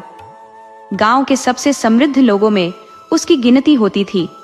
फिर भी श्यामन का दिल कंजूस और लालच से भरा हुआ था। उसे हर वक्त सिर्फ अपने धन को बढ़ाने और सहेजने की चिंता रहती थी।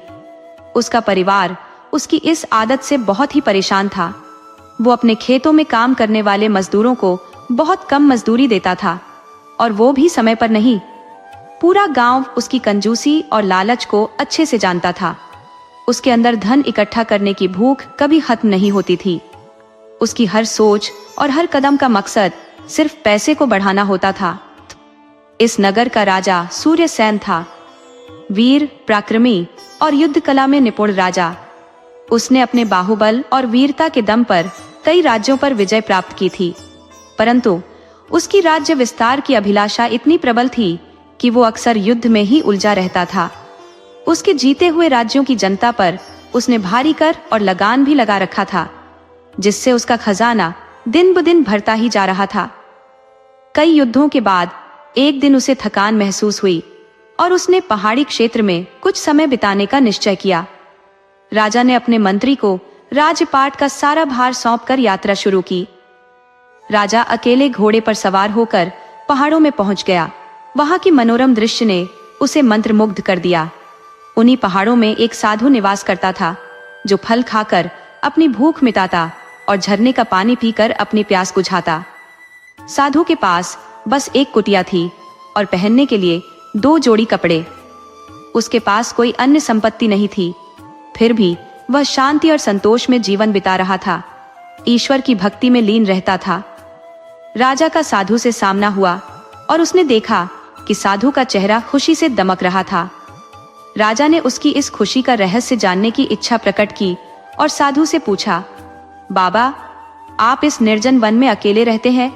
फिर भी आपके चेहरे पर इतनी प्रसन्नता क्यों है? दूसरी ओर मैं हूँ एक ऐसा राजा जिसके पास अपार संपदा है, ऐश्वर्य से परिपूर्ण जीवन है। मैंने कई राजाओं को परास्त कर उनके राज्यों पर विजय प्राप्त की है और अभी भी कई और राज्यों को अपने अधिकार में लाने की इच्छा रखता हूँ। लेकिन इन सब के बावजूद मेरे मन को शांति नहीं मिलती। जितना अधिक मैं प्राप्त करता हूँ उतनी ही अधिक मेरी बेचैनी बढ़ जाती है। आखिरकार इस संतोष और प्रसन्नता का रहस्य क्या है जो आपके चेहरे पर झलकता है? साधु ने राजा की बात को गंभीरता से सुना, फिर अपने खड़ाऊं पहने और राजा से कहा, इस प्रश्न का उत्तर मैं आपको आपके राजमहल में ही दूंगा। राजा ने साधु को अपने घोड़े पर बिठाया और वे दोनों महल की ओर रवाना हो गए। महल पहुंचने पर साधु ने राजा से कहा, महाराज, अब आप अपने नगर से किसी ऐसे व्यक्ति को लाए जो सबसे अधिक जरूरतमंद हो। राजा ने तुरंत अपने वजीर को बुलाया और उसे आदेश दिया कि नगर से जल्द किसी ऐसे व्यक्ति को लाया जाए जो सबसे गरीब और जरूरतमंद हो। वजीर ने सैनिकों को यह आदेश सुनाया और 2 सैनिक राजा के आदेश का पालन करने के लिए तुरंत नगर की ओर रवाना हो गए। नगर में प्रवेश करते ही सैनिक आपस में चर्चा करने लगे। एक ने कहा, भाई, हम कैसे जाने कि इस नगर का सबसे ज्यादा जरूरतमंद आदमी कौन है? अगर यूं ही ढूंढते रहे तो पूरा दिन बीत जाएगा और हम कुछ न कर पाएंगे। तब हमें राजा के क्रोध का सामना करना पड़ेगा। दूसरे सैनिक ने सुझाव दिया, मेरे पास एक तरकीब है। हम ऐसा करेंगे कि जो भी सबसे पहले हमें मिलेगा उससे पूछ लेंगे, जो वही हमें नगर के सबसे जरूरतमंद व्यक्ति का पता बताएगा। किस्मत से जैसे ही सैनिक नगर में दाखिल हुए, सबसे पहले उनकी मुलाकात किसी और से नहीं बल्कि कंजूस किसान श्यामल से हुई। सैनिकों ने श्यामल को राजा का आदेश बताया और पूछा, क्या तुम बता सकते हो कि इस नगर में सबसे ज्यादा जरूरतमंद आदमी कौन है? श्यामल ने यह सुनते ही मन में सोचा कि निश्चित रूप से राजा किसी गरीब को बहुत सारा धन देना चाहते होंगे। इसीलिए उसने तुरंत फैसला किया कि वो खुद ही उनके साथ जाएगा, किसी और को क्यों भेजे। श्यामल ने कहा, अरे भाई, क्या तुम नहीं जानते कि इस नगर में सबसे गरीब और जरूरतमंद व्यक्ति तो मैं ही हूँ? सैनिकों ने यह सुनते ही श्यामल को राजा के समक्ष प्रस्तुत किया। राजा के साथ साधु भी दरबार में मौजूद था। साधु ने राजा के कान में कुछ कहा और राजा ने उसके सुझाव पर आदेश दिया। फिर श्यामल से कहा, अगर तुम सच में जरूरतमंद हो तो मेरे राज्य में दौड़ लगाओ। राजा ने श्यामल को एक चुनौती दी, सुबह से लेकर सूर्यास्त तक दौड़ो और जितनी भूमि तुम अपने पैरों से नाप सको वह तुम्हारी हो जाएगी, लेकिन शर्त यह है कि जहां से दौड़ शुरू करोगे सूर्यास्त से पहले वहीं वापस आना होगा। अगले दिन प्रातः काल राजमहल के बाहर राजा, साधु, दरबारी और श्यामल सभी एकत्र हुए। मैदान पर एक सीमा रेखा खींची गई और श्यामल को उस पर खड़ा किया गया। राजा के इशारे पर श्यामल ने दौड़ना शुरू कर दिया। दौड़ते हुए श्यामल मन में एक योजना बना रहा था। दोपहर तक सीधी दौड़ लगाऊंगा, फिर जितनी जमीन नाप सकूंगा नाप लूंगा। दोपहर के बाद वापसी करूंगा ताकि समय रहते रेखा तक पहुंच सकूं। श्यामल ने सोचा कि इस योजना से वह काफी बड़ी जमीन हथिया लेगा और उसकी संपत्ति में इजाफा हो जाएगा। सुबह से दौड़ते दौड़ते दोपहर तक श्यामल ने लगभग 200 एकड़ जमीन नाप ली। अब उसे अपने हिसाब से वापस लौटना था, लेकिन लालच के चलते उसने अपनी गति तेज कर दी। उसने सोचा, अगर मैं कुछ और दौड़ूं तो 100 एकड़ और जमीन घेर लूंगा और फिर सूरज ढलने से पहले लौट आऊंगा। परंतु लालच ने उसकी गणना बिगाड़ दी। वह जितना दौड़ता रहा, सूर्य उतनी ही तेजी से ढलने लगा। जब श्यामल को अपनी गलती का एहसास हुआ, तब तक बहुत देर हो चुकी थी। अब उसे जल्द से जल्द लौटना था, लेकिन समय बहुत कम बचा था।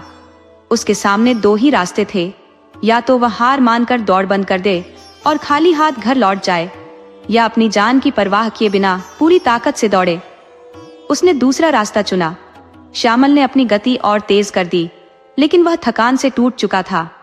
सांस लेना भी मुश्किल हो रहा था। फिर भी वह बेतहाशा दौड़ता रहा। आखिरकार उसकी हालत इतनी खराब हो गई कि उसके मुंह से खून बहने लगा। परंतु श्यामल फिर भी नहीं रुका। वह सूरज ढलने से पहले उस सीमा रेखा तक पहुंचने के लिए अपनी आखिरी सांस तक दौड़ता रहा। भागते भागते श्यामल जब राजमहल के प्रवेश द्वार पर पहुंचा, तब तक सूर्य अस्ताचल को छू चुका था। उसे जब यह एहसास हुआ कि वह अपनी शर्त को पूरा नहीं कर पाया है, तो थकावट से लड़खड़ाकर महल के द्वार पर गिर पड़ा। उसके मुंह से खून की धारा बह निकली। राजा के सेवकों ने उसे उठाया और शीघ्र ही एक कक्ष में ले जाकर राजवैद्य को बुलाया। राजवैद्य ने श्यामल की गंभीर हालत देखकर कहा, अत्यधिक दौड़ने और निरंतर थकान के कारण इसके फेफड़े गंभीर रूप से क्षतिग्रस्त हो गए हैं। उन्होंने कुछ औषधियां उसे खिलाईं और श्यामल को विश्राम करने के लिए कह दिया। बाहर साधु राजा से मुखातिब हुआ और बोला, महाराज, लालच का दास कभी संतोष प्राप्त नहीं कर सकता। ये व्यक्ति मुझसे कहीं अधिक भरा पूरा जीवन जी रहा था। मेरे पास सिर्फ 2 जोड़ी कपड़े, एक कंबल, एक खड़ाऊं और एक प्याला है। मैं पर्वतों में, नगर से मीलों दूर, फलों और नदी के जल पर जीवन यापन करता हूं, फिर भी मैं उससे अधिक संतुष्ट और प्रसन्न हूं। जानते हैं क्यों? क्योंकि मेरे भीतर लालच नहीं है, जबकि यह व्यक्ति जो इस वक्त मृत्यु और जीवन के बीच झूल रहा है, अपार धन संपत्ति का मालिक होते हुए भी शांत नहीं रह पाया। इसके पास अपना घर, परिवार, खेत सब कुछ है, लेकिन लालच इसके भीतर ऐसा व्याप्त था कि इसे कभी संतुष्टि नहीं मिली। यह अपनी हर इच्छा की पूर्ति के पीछे अंधाधुंध भागता रहा। अपने श्रमिकों को पूरा मेहनताना न देना और दूसरों से धन जुटाने की चेष्टा करना, यही इसका स्वभाव बन गया था। और जब इसे भाग्य ने सहायता दी, तो आपके सैनिक इसे आवश्यकता से विवश व्यक्ति समझकर आपके पास ले आए। आपने इसे भूमि प्राप्ति का अवसर दिया, परंतु जब यह भूमि प्राप्त करने दौड़ा, तब इसके साथ इसका लालच भी दौड़ रहा था। अगर इसने अपनी इच्छाओं पर नियंत्रण रखा होता, तो वह रुककर सोचता कि जितनी जमीन उसने पाली, वही उसके लिए पर्याप्त है। यदि यह उस पर ईश्वर का धन्यवाद करता, तो शायद आज इसकी स्थिति कुछ और होती। परंतु लालच के घोड़े पर सवार यह व्यक्ति बिना रुके भागता रहा और अंततः मृत्यु के मुहाने पर पहुंच गया। साधु ने एक गहरी सांस ली और कहा, महाराज, लालच और प्रसन्नता ये दोनों एक साथ नहीं रह सकते।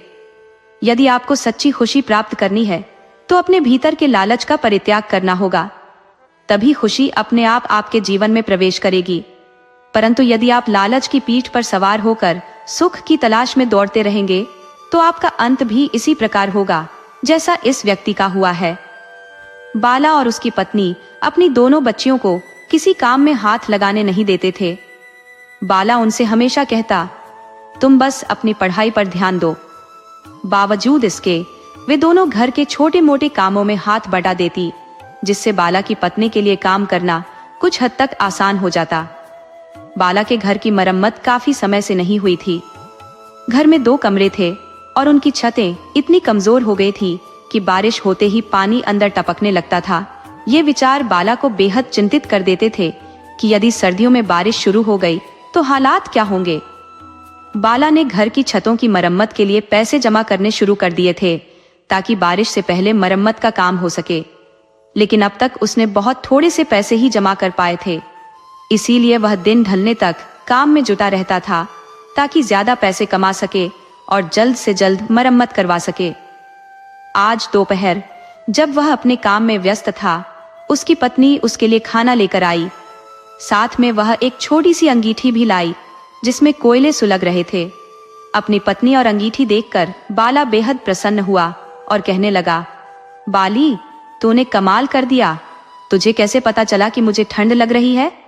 बाली उसकी तारीफ सुनकर शर्म से मुस्कुराई और बोली, आर जी, यहाँ जितनी ठंड है, घर पर भी उतनी ही ठंड है।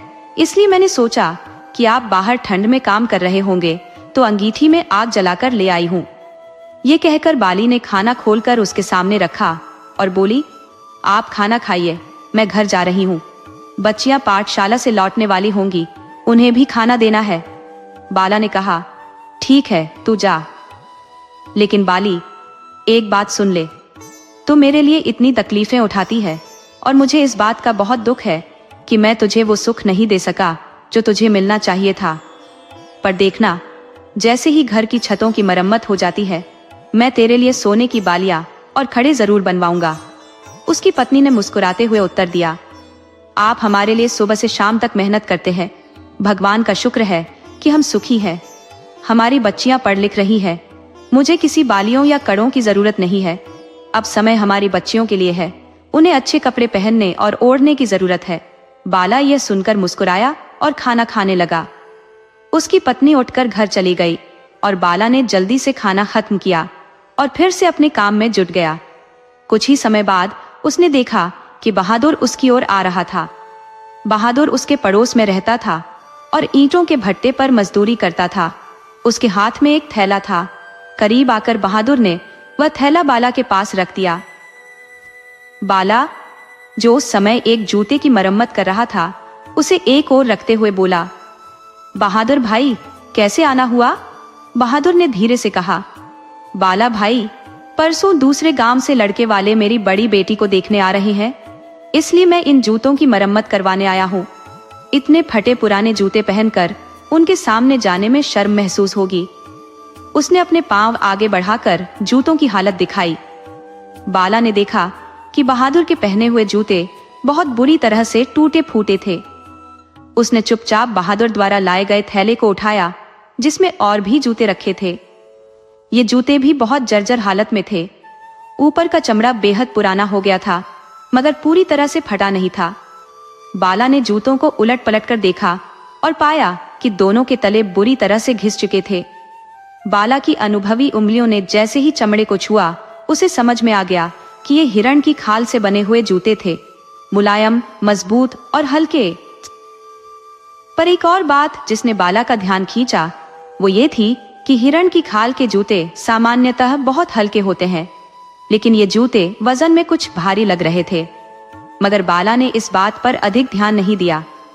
जब बहादुर ने देखा कि बाला इतने गौर से जूतों को परख रहा था, तो वो थोड़ा असहज हो गया। उसे लगा कि शायद बाला इतने पुराने और क्षतिग्रस्त जूतों को देखकर मरम्मत करने से मना कर देगा। शर्मिंदगी से बहादुर बोला, बड़े भाई, ये जूते बहुत ही पुराने हैं। इन्हें मैंने घर के पुराने सामानों में से निकाला है। ये मेरे दादा के जूते हैं, जो कभी बहुत अच्छी हालत में थे। दादा की मौत के बाद मेरे पिता ने इन्हें पहना और इनका ये हाल कर दिया।